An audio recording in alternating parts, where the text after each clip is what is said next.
ప్రేమ స్వరూపులారా, embodiments of love. ప్రతి అణువునకు కూడాను ఒక స్వరూపం ఉన్నది. Every atom is indeed as a form. కనుక ప్రపంచమునందు స్వరూపము కానటువంటిది ఎక్కడ కూడాను మనకు కానరాదు. In the universe, there is nothing which is devoid of a ఈ form. స్వరూపమే విగ్రహ స్వరూపము. And that form is called the divine form. కనుక విగ్రహారాధన ఇది సహేతువు కాదని అనేక మతముల వారు దీనిని విమర్శిస్తూ వచ్చారు. This kind of worshipping the form has been criticized by many a nation. విగ్రహము కానటువంటిది ఏటిదో దానిని మాత్రం వివరించలేకపోయారు. The people could not understand the significance of idol worship. విగ్రహారాధన మూఢాచారమనియు కేవలము మూఢనమ్మకమనియు హాస్యాస్పదం గావించుకుంటూ వచ్చారు మాత్రమే కానీ Their విగ్రహారాధన కానటువంటిది ఏమిటి అనేటువంటిది ఎవరు కూడా గుర్తించుకోలేకపోయారు.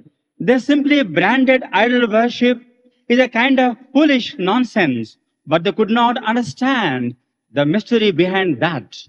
ప్రతి మానవునకు ప్రప్రథమంలో సమస్త పదార్థములు కూడాను స్వరూపము ధరించినటువంటివి. All things in the world, in the beginning of beginnings, had a form.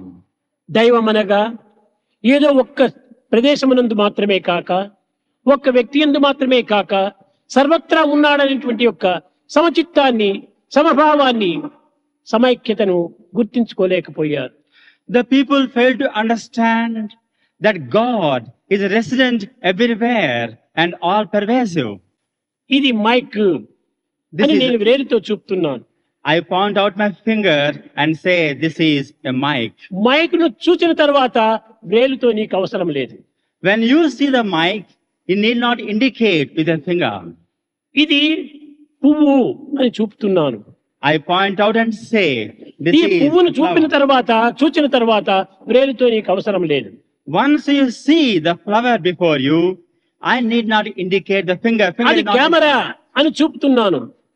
I point out with my finger and say camera that- చూచిన తర్వాత వేలుతో నీకు పని లేదు. Once you see the camera, I need not use my finger at అదే all. విధముగానే Similarly, దైవమును చూపుడు నిమిత్తమై to point out to God, విగ్రహములు ప్రారంభమైనవి. idol worship started. అందని చందమామను ఆ చెట్టుపై ఉన్నట్టుగా వేలుతో చూపుతున్నాము. The moon beyond the reach is indicated by pointing out the finger at it. చెట్టు ఎక్కడ, చందమామ ఎక్కడ? We say the moon is on the tree, but కానీ ఈ వేరు యొక్క ఆధారం చేతనే ఆ చంద్రుని చూడగలుగుతున్నావు. pointing out the finger, we say that the moon is above the tree. కనుక ఆ చూపేటువంటి వేలే లేకపోయినప్పుడు చంద్రుని చూడటానికి వీలు కాదు. Without my pointing out to you at the tree and the moon without the finger, you can't అదే understand that. విధముగానే దైవాన్ని చూపే అంతవరకు కూడాను విగ్రహములు అత్యవసరమే. For showing you divinity, idol worship in the beginning is essential. దైవమును చూచిన తర్వాత విగ్రహములు అక్కర్లేదు. సర్వము దైవమే. After obtaining the vision divine, idol worship is not necessary. వివాహము కానటువంటి కన్యను వెళ్ళి అమ్మ నీకు కాబోయేటువంటి యొక్క భర్త ఏ రీతిగా ఉంటాడని చెప్పితే ఆ బిడ్డ ఏమని జవాబు చెప్పగలదు? Before marriage, if you ask a girl how her husband will be, will she be able to explain? ఎవరో ఆ భర్త తెలియదు. She does not- తెలియనప్పుడు నా భర్త ఇలా ఉంటాడు అలా ఉంటాడని చెప్పడానికి సాధ్యం కాదు. It is not possible for her to describe her future husband before marriage. వివాహం అయిన తరువాతనే తన యొక్క భర్త రూపనామమును చక్కగా బోధించగలదు.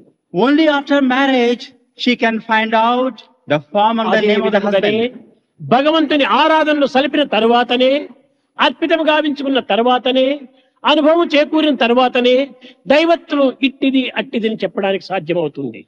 Only after experience and surrender, it is possible for you to describe divinity is thus and so on. విశ్వసించక పూర్వము, ఆరాధించక పూర్వము, అర్పితము గావించుకొనక పూర్వము దైవం ఇట్టిది అట్టిదని ఎవరు చెప్పగలరు? Before worship and surrendering yourself, how can you describe divinity? కనుకనే విగ్రహారాధన పైన అవిశ్వాసం అభివృద్ధి గావించుకోవాలి. That's why we have to foster faith in idol worship. ఒక పుష్పం ఉంటుండాలి. A flower, for పుష్పం instance, చక్కని సుగంధాన్ని is అందిస్తుంటుండాలి. very fragrant. ఈ సుగంధానికి రూపం ఏమిటి Has the fragrance అని got ప్రశ్నిస్తే a form? సుగంధములకు రూపం లేదు కానీ ఆ గంధమును అందించే ఫ్లవర్ కు రూపం ఉంటుండాలి. The fragrance has no form, but the flower has a form. ప్రేమకు Love. రూపం ఏమిటి? Love has got a form. ప్రేమకు రూపం లేదు కానీ Love ప్రేమను అందించేటువంటి తల్లికి రూపం ఉంటుండాలి. Love has no form, but the mother who shows ఆ love తల్లే has a లేకపోతే form. ప్రేమ ఎక్కడి నుంచి వస్తుంది? And where does the love spring from? కనుకనే దైవం ఎక్కడా అని వాదించేటువంటి వారికి దైవమును నిరూపించడానికి తగినటువంటి యొక్క చిహ్నమే ఈ స్వరూపాలు. For those people who ask, where is God? And these forms are the means to realize God. కనుక భగవంతుడనగా ఎక్కడంటే సర్వ అణువునందు కూడాను భగవంతుడు ఉండాలి. Divinity is resident in every atom. ప్రతి అణువు కూడాను భగవత్ శక్తి స్వరూపమే. Every atom is a manifestation of God. కనుక ప్రతి అణువును కూడాను మనం ఆరాధించవలసినటువంటిది. Every atom has to be worshipped. భగవద్గీతలో విభూతి యోగాన్ని చూచినటువంటి వారికి భగవత్ ఆకారం ఏమిటి అనేటువంటిది చక్కగా అక్కడే నిర్ణయం అవుతుంది. Those who understand Vibhuti Yoga in the Gospel of అన్ని Gita, రూపములు తానే. all forms are His. అట్లనుకున్నప్పుడు When you think like that, మలమూత్రాలు కూడాను భగవంతుడేనా అని ప్రశ్నించవచ్చు. you may ask, is it God? తప్పక అవి కూడాను భగవత్ స్వరూపాలే. They are also forms of God. ఆ విశ్వాసం అనేటువంటిదే నీకు ఉంటే, సర్వత్రా ఏకాత్మ భావం ఉంటుంటే అక్కడ కూడా నువ్వు భగవంతుడు సాక్షాత్కరిస్తాడు. We have the Atmic feeling, everything can be God. కానీ నీలో మలమూత్రము అనేటువంటి భేదములు రావటం చేత అక్కడ నీకు కనిపించదు. Even stool can be divinized, ఆ but భేదములు రాకూడదు. you should not have the different, it is stool. సర్వము భగవత్మయమిగానే భావించు. Think that everything is ఆ suffused by స్థితి divinity. వచ్చేది చాలా ఉన్నత స్థాయి. And if you lift yourself to such a sublime level, అంతవరకు మాత్రము మనం ఒక విధమైనటువంటి పవిత్రమైన ఆకారాన్ని ఆరాధన చేస్తూ రావాలి. but we must worship the form. ఒక చిన్న ఉదాహరణ, Small example for ఒక you. కొండలో పెద్ద గుండు ఉంటుండాలి. There is a big boulder in a hill. అది చూచినప్పుడు ఏమాత్రం మనకు దాన్ని ఆరాధన చేయాలని ఆశ రాదు. We don't want to worship the boulder. ఒక శిల్పి వెళ్లి దానికి ఒక చక్కని ఒక కృష్ణుని మాదిరి ఒక బొమ్మను A తీర్చిదిద్దుతాడు. sculptor goes there and sculpts it into the idol of Krishna. అది విగ్రహంగా రూపొందుతుంది. It forms into an ఆ idol. విగ్రహాన్ని తీసుకుని పోయి దేవాలయంలో ప్రతిష్ఠ చేస్తాం. We install in a temple. కానీ ఆ గుండులో ఉన్నటువంటి కొన్ని రాతి ముక్కలు ఆ కొండలోనే పడిపోతాయి, మిగిలిపోతాయి. The chips, when they were chiseled, they lie near the mountain top. అప్పుడు ఆ ముక్కలు చెప్తాయట, The chips say, ఆ గుడిలో ఉన్నటువంటి వారి మేమే అంటాయట. the idol in the temple are ourselves. ఏమని చెప్తాయి? తత్వం అసి, మా గుండులో ఉన్నటువంటి ముక్కలు మేము ఇక్కడ నుంచాము, ఒక ముక్క అక్కడ పోయి ప్రతిష్ఠ అయిపోయింది. One piece has gone there and we are many here. He is us only. ఆ ముక్కకు ఆకారం వచ్చింది, మాకు ఆకారం లేదు, అంతే భేదం అన్నారు. That big piece has gained a form. We have no form. That is the difference. కనుక ఆకారానికి మాత్రమే ఆరాధన వస్తుంటున్నారు కానీ ఆకారం లేనటువంటిది కూడా ఒక దైవత్వమే. It is a form that acquires the worship. ఇలాంటి విశాలమైన భావాన్ని మనం పెంచుకోవాలి. This broad-mindedness we must nourish. ఈ సంకుచితమైన భావాలు మనలో పెంచుకోవటం చేతనే As we grow, this narrow-minded feeling, దినదినమునకు కూడా మన సాధన దిగజారిపోతుంటుండాలి. our spiritual endeavor declines every day.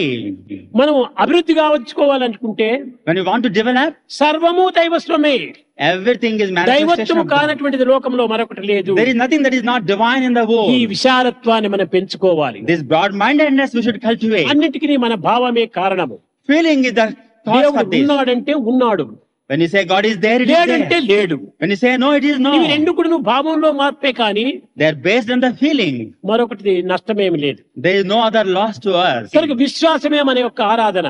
Faith is the mainspring. పెళ్లి కాక మనకు వరుడు ఎవరో వధువు ఎవరు, Before marriage, who is the wife? అయిన and who is the తరువాతనే husband? ఆ వధువు వరువులకు సంబంధం చేరిపోతుంది. Only after marriage, the marital connection మన is విశ్వాసం established. లేనంత వరకు నువ్వు దేవుడెవరో జీవుడెవరో తెలియదు. Without the faith, there is no God. ఈ విశ్వాసంతో ఆరాధన జరిగిన తర్వాత జీవుడే దేవుడు, దేవుడే జీవుడు Only అనేటువంటి after ఏకత్వం faithful చేరుతుంది. worship, the individual becomes the self, supreme self. కనుక ఈ భేదము కానంత వరకే ఈ భేదములు, As long as you don't realize differences exist, సంబంధం కలగనంత వరకే ఈ భేదములు, when there is no connection, సంబంధం కలిగిన తర్వాత అభేదమే. when the connection is established, there is realization. కనుక ఇట్టి అభేదత్వాన్ని మనం పెంచుకోవడానికి ప్రయత్నం చేయాలి. This kind of non-difference we must nourish. Eenadu Shivaratri. This is the night of Shiva. Shivaratri అనగా ఏమిటి? What is the night of Shiva? మంగళకరమైన రాత్రి అని పేరు. Auspicious night. ఏమిటి ఈ మంగళము? What is the auspiciousness? ఎన్నో రాత్రులు మనం అనుభవిస్తూ వచ్చాం కదా. We enjoyed many nights. అయితే అన్ని రాత్రులు చీకటి రాత్రులుగా వచ్చాయి. Then all nights should be auspicious Eenadu ones. మాత్రం శివరాత్రిగా వచ్చింది. Why this special distinction, Shivaratri? అనగా మంగళకరమైనటువంటి రాత్రి. Is the auspicious one. మంచి విషయాలు వినాలి. శివమనగా Hear good. మంగళకరమైనటివి. Shiva means auspiciousness, ఏదో పిచ్చి పిచ్చివన్నీ వినకూడదు. not nonsensical stuff. పేకాటనాడుచు ప్రీతితో ఆ రాత్రి గడిపినందునకి జాగారమగున. If you spend the time gambling, can it be called vigil? ఇది మనకు జాగరణ అవుతుందా? Is it vigil? భార్యపై అలిగియు పస్తుపరుండిన అది ఉపాసమగున. Angry with the wife, you starve yourself, that is called fasting. 4 సినిమాల్లో పోయి కూర్చొని 4 సినిమాలంతా రాత్రంతా నేను జాగరణ చేశానంటే ఇది జాగరణ అవుతుందా? Seeing the 4 shows at night time. జాగరణ అనగా ఏమిటి? దైవ చింతనతో వచ్చినటువంటిది జాగరణ అవుతుంది. Jagarana means contemplation of జా God. పుట్టటము, Ja means Gharana born అనగా దైవత్వంతో, with God. దైవత్వంతో పుట్టినటువంటి భావంతో ఆనాడు జాగరణ చెయ్యాలి. Birth in the divine feeling. మన కర్మలన్నీ కూడా నువ్వు దైవంతో కూడి ఉండాలి. Act should be associated with God. మన యొక్క భావం అంతా కూడా దైవంతో చేరినవై ఉండాలి. Feeling should be joined with God. అది నిజమైన జాగరణ. And that is called keeping vigil in the night. ఇలాంటివంతా ఎంతో గొప్ప అర్థాలు ఉండేటువంటి ఉన్నాయి. That is the significance. శివరాత్రికి కొన్ని మరొక అర్థాలు కూడా ఉంటున్నాయి. Shivaratri has another meaning as well. చంద్రుడికి మనసుకు సంబంధం There ఉంటుండాలి. is a connection between the moon and the mind. ఈ చంద్రుడి లోపల ఉన్నటువంటి యొక్క కణములు అనగా శక్తులు 16 శక్తులు. Moon has 16 ఈ facets. 16 శక్తుల లోపల 15 శక్తులు లయమని ఉంటుండాయి. 15 facets are gone. ఒక్క శక్తి మాత్రమే ఉంటుండాలి. Only one కనుక ఈ facet. రాత్రంతా కూడా మనము ఒకే శక్తి ఉంది కాబట్టి తప్పక మనం సాధించవచ్చును. Only one facet remains. ఒక వ్యక్తి 16 మందితో యుద్ధం చేయాలంటే చాలా కష్టము. Difficult for one man to fight 16. 16 మంది ఒక్కరితో యుద్ధం చేయాలంటే చాలా సులభము. And you can easily defeat one. కనుక ఒకే శక్తి ఉంటుండాలి ఈనాడు మనసులో. Man has only one power, కనుక one దీనిని facet. సాధించాలంటే దైవ చింతన చేసి దీన్ని మనం By divine feeling, you can conquer this one facet. దీంతో విజయాన్ని సాధిస్తామని Be victorious. ఈనాటి రాత్రి అంతా కూడాను దైవ చింతన చేస్తూ వచ్చారు. And that's why God should be contemplated to అప్పుడు defeat the ఈ mind. మనసులో ఉండినటువంటి 16 కళలు కూడాను దైవంలో లీనమైపోయినాయి. All the 16 facets will be అది defeated. ఏ జ్యోతిర్లింగ దర్శనము. And that is called the vision of the resplendent కనుక linga. శివరాత్రి అనగా మంగళకరమైనటువంటి రాత్రి అనగా దైవ చింతన చేత ఈ రాత్రిని మనము దిగ్విజయాన్ని సాధించాలి. Victory must be scored by dwelling on the God. ఇంకా ఈ రాత్రి అంతా కూడాను తెల్లవారు తిరిగి 6 గంటల వరకు కూడాను అఖండం అనగా ఏమిటి? మధ్యలో ఏమాత్రం కూడాను నిలుపకుండా ఉండేటువంటిది. All of you participate till 6 o'clock in the morning, ఆ occupying విధంగా yourself. స్త్రీలు పురుషులు కూడాను అఖండ భజన చేసి జన్మ సార్థకంగా గావించుకొని సర్వవ్యాపకత్వమైనటువంటి దివ్యత్వాన్ని కొంతైనా గుర్తించడానికి ప్రయత్నిస్తారని నేను ఆశిస్తూ ఆశీర్వదిస్తూ నా ప్రసంగాన్ని విరమిస్తున్నాను. Hoping and blessing, night long you will perform the night long bhajan and sanctify yourself. I conclude my discourse.